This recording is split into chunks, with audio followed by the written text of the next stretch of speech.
Bismillahirrahmanirrahim. Assalamualaikum warahmatullahi wabarakatuh. Alhamdulillahirabbil alamin wa bihi nasta'in ala umurid dunya waddin. Wassalatu wassalamu ala asrofil anbiya'i wal mursalin.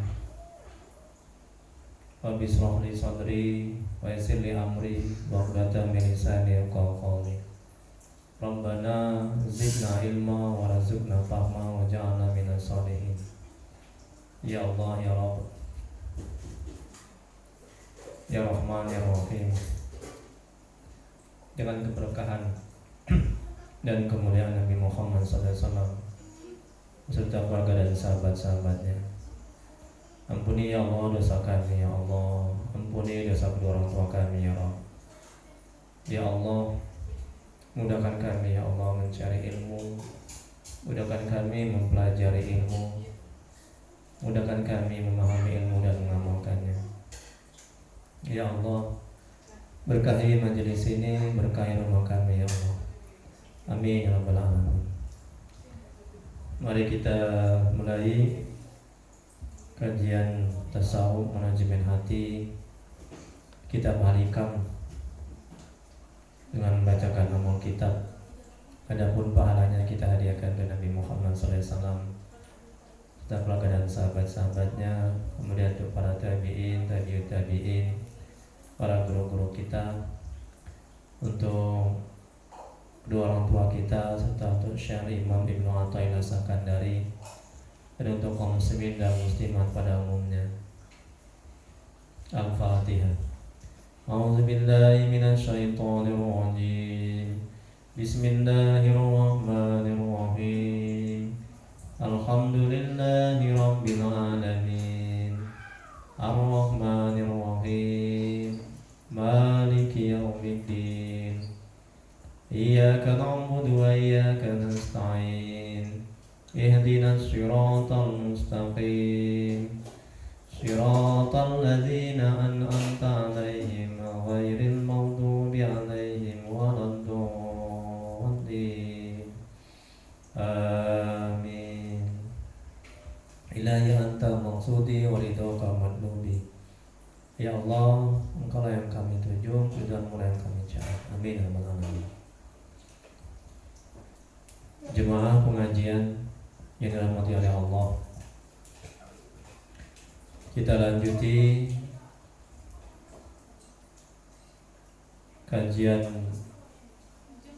tasawuf manajemen hati yang kita berikan penjelasan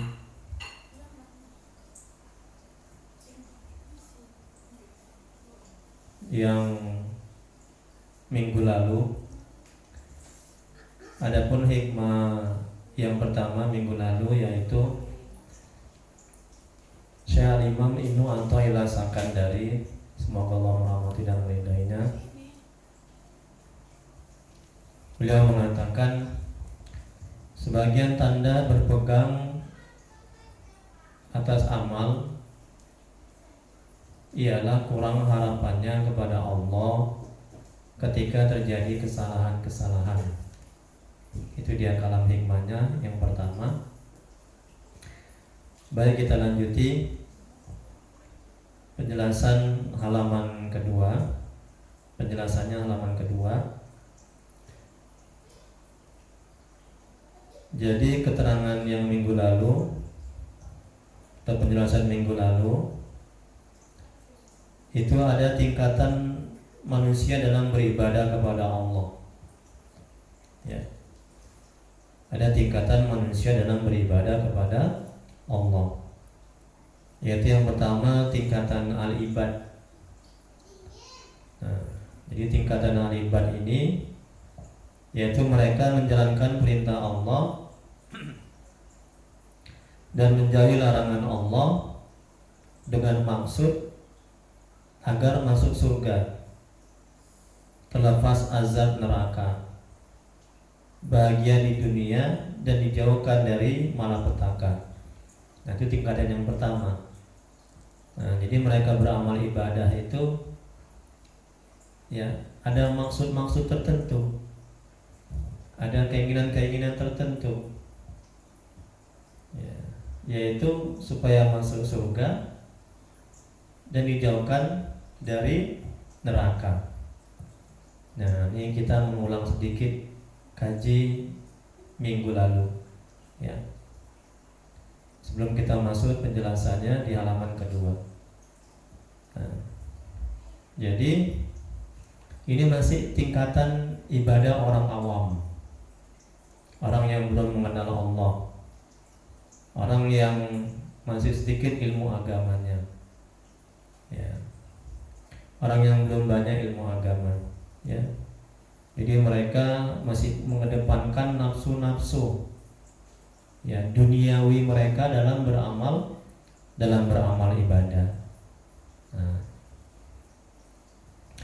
masih belum sempurna keikhlasannya dalam beramal kepada Allah, ya. Kemudian yang kedua, ada tingkatan al-muridin. Nah, di tingkatan al-muridin ini mereka menjalankan perintah Allah dan menjauhi larangan Allah dengan maksud agar bisa sampai kepada Allah. Terbuka segala sesuatu yang menutupi hati mereka dan dilimpahkan rahasia-rahasia yang halus. Ini tingkatan yang kedua. Nah, jadi juga masih belum sempurna keikhlasannya. Jadi masih ada maksud dan tujuan tertentu, ya, masih mengedepankan hawa nafsu mereka dalam beramal ibadah, ya. Masih ada hasrat hawa nafsu duniawi, nah, itu. Dan ada hawa nafsu keinginan ukhrawi juga, ya, yaitu supaya sampai kepada Allah. Kemudian terbuka segala sesuatu yang menutupi hati mereka. Kemudian terbuka hijab yang menyelimuti hati mereka dan dilimpahkan rahasia-rahasia yang halus. Nah, itu.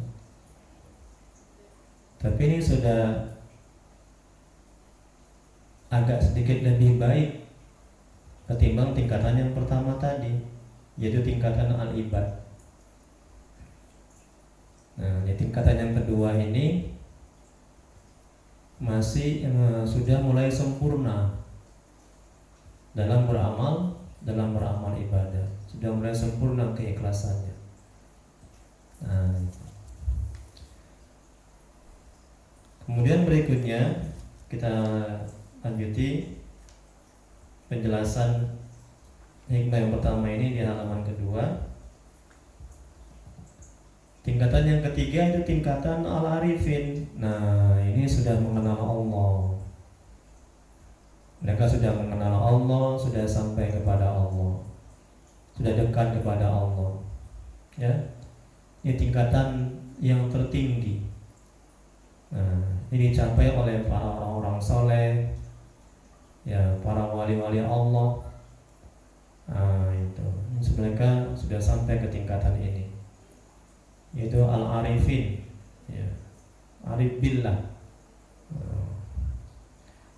yaitu mereka menjalankan perintah Allah dan menjauhi larangan Allah, tidak maksud agar masuk surga, terlepas azab neraka, bahagia di dunia dan dijauhkan dari malapetaka.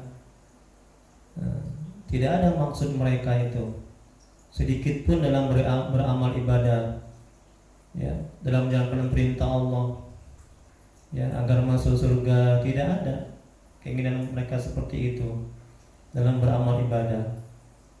Kemudian agar dijauhkan dari azab neraka, tidak ada keinginan seperti itu dalam beramal ibadah.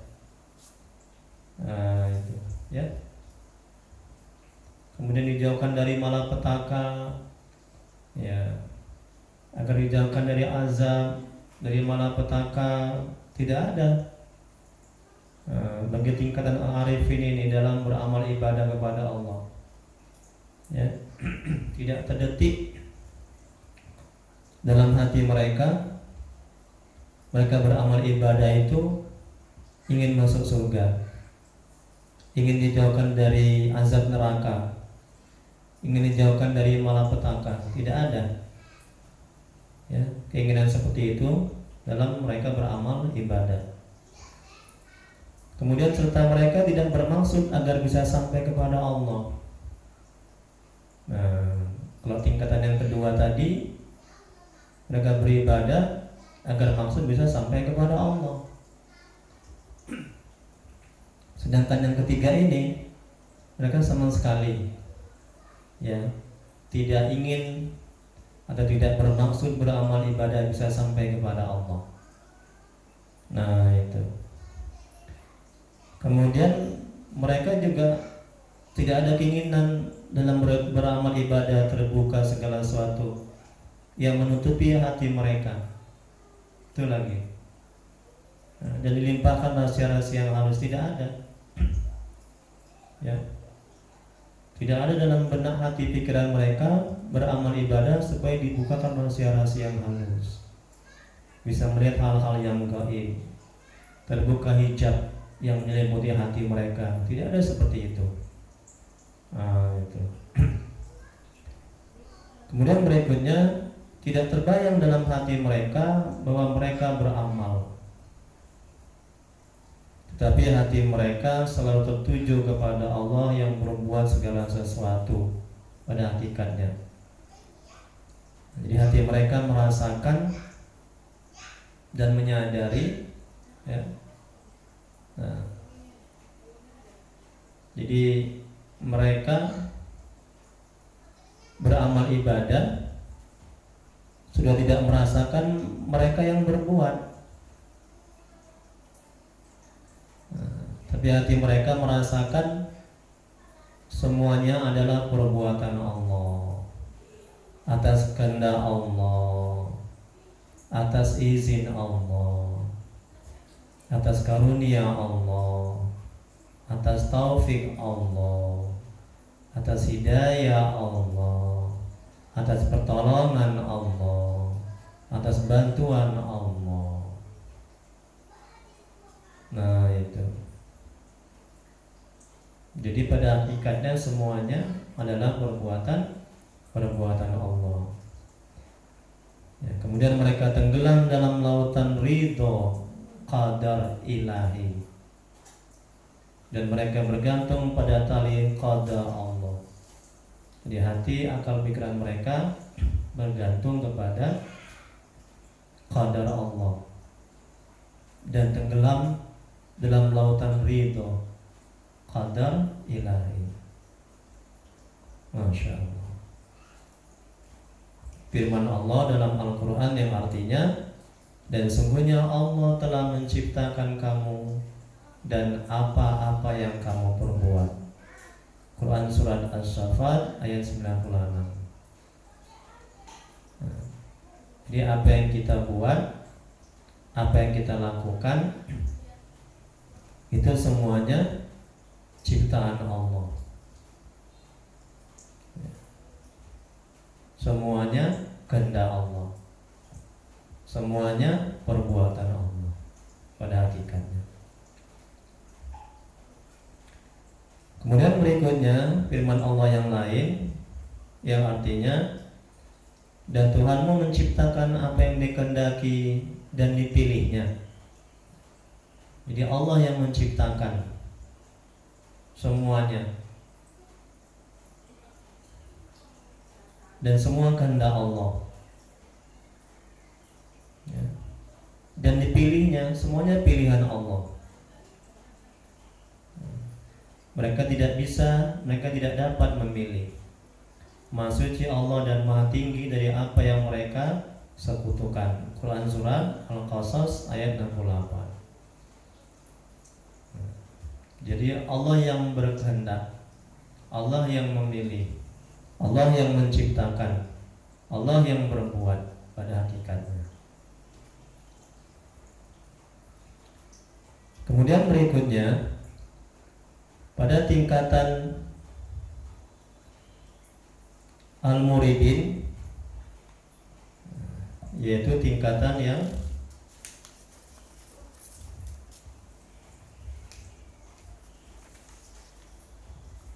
yang kedua,